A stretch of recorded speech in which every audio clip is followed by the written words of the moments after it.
स्वागत है साथियों। तीसरे चरण की शिक्षक नियुक्ति की तैयारी शुरू हो गई है और आप सभी इसको लेकर के थोड़ी सी उत्साहित भी है, क्योंकि जो साथी रह गए हैं उनको लगता भी है कि भाई मैंने इतनी मेहनत की थी लेकिन मैं रह गया 5-7 नंबर से।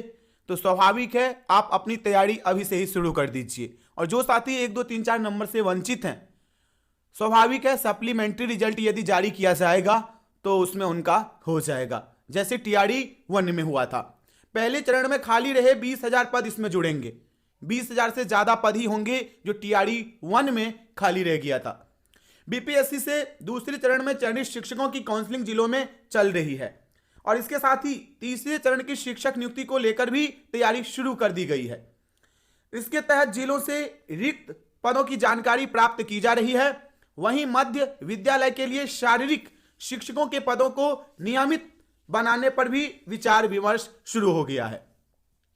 शिक्षा विभाग के अपर मुख्य सचिव के पाठक के निर्देश पर विभाग के पदाधिकारियों ने इस संबंध में कार्रवाई शुरू कर दी है। जानकारी के अनुसार मध्य विद्यालय में भी नियमित शारीरिक शिक्षकों को नियुक्ति करने का प्रस्ताव तैयार किया जाएगा और इसके बाद इस प्रस्ताव पर कैबिनेट से स्वीकृति ली जाएगी और कैबिनेट से स्वीकृति मिलने के बाद इन पदों पर नियमित नियुक्ति का रास्ता जो है वो साफ हो जाएगा। वर्तमान में शारीरिक शिक्षा एवं स्वास्थ्य अनुदेशक की सेवा मध्य विद्यालय में ली जा रही है और इसको यदि इसको देखा जाए तो नियत वेतन 8,000 रुपये दिए जा रहे हैं, यानी कि इनको नियत वेतन पे ही रखा गया है और 8,000 रुपया इनका कुल वेतन है। तो उनको इसी तरह से जैसे अभी टीआरई 1 में हमारे साथी चयनित हुए हैं और टीआरई 2 में इसी प्रकार से उनका भी परीक्षा लिया जाएगा और स्वाभाविक है परीक्षा में पास कर जाएंगे तो जैसे अभी जिला कैडर में उनको वेतनमान दिया गया है वैसे उनको भी दिया जाएगा।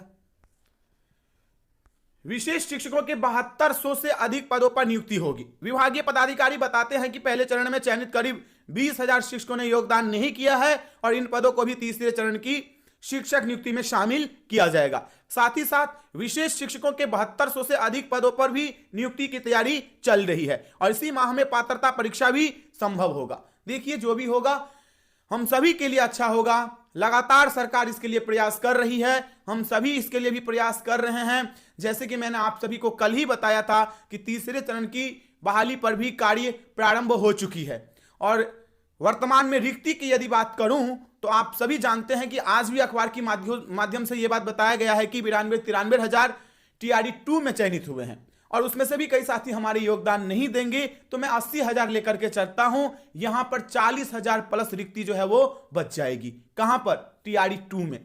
और वहीं टीआरई 1 की यदि बात करूं तो आप सभी को पता है कि सप्लीमेंट्री रिजल्ट देने के बाद 22 से 25,000 रिक्ति बच रही है। तो दोनों को यदि मिला दिया जाए तो 60 से 65,000 रिक्ति तो यहीं पर हो जाती है, टीआरई 1 और टीआरई 2। और साथ में प्रधान अध्यापक की भी बहाली आने वाली है और उसके साथ और भी छात्र शिक्षक अनुपात में रिक्ति आने वाली है। तो सभी को यदि मिला दिया जाए तो लगभग 1 लाख प्लस पे ही ये बहाली आएगी। जहां तक हमें लगता है आगे हम सभी को और इंतजार करना होगा रिक्ति को लेकर के।